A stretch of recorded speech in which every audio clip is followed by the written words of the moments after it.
தமிழக வெற்றிக் கழகம் தெற்கு மாவட்ட செயலாளருக்கு ஜேசிபி இயந்திரம் மூலமாக ரோஜா மலர்களை தூவி குட்டி என்ற பிரகாசம் அவர்களுக்கு பேண்ட் வாத்தியங்களோடு உற்சாக வரவேற்பு அளிக்கப்பட்டது. திருவள்ளூர் அடுத்த பாக்கம் பேருந்து நிலையத்தில் திருவள்ளூர் தெற்கு மாவட்டம் தமிழக வெற்றிக் கழகம் சார்பில் 50,000 புதிய உறுப்பினர்கள் சேர்க்கும் நிகழ்ச்சி நடைபெற்றது.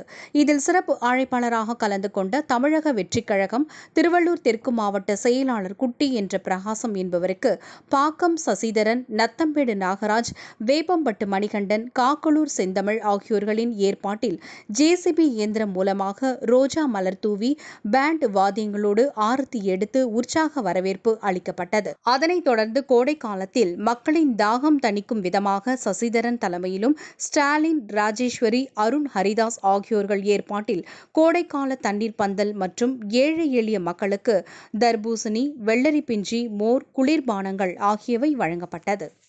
விஷா செய்திகளுக்காக சுகுமார்.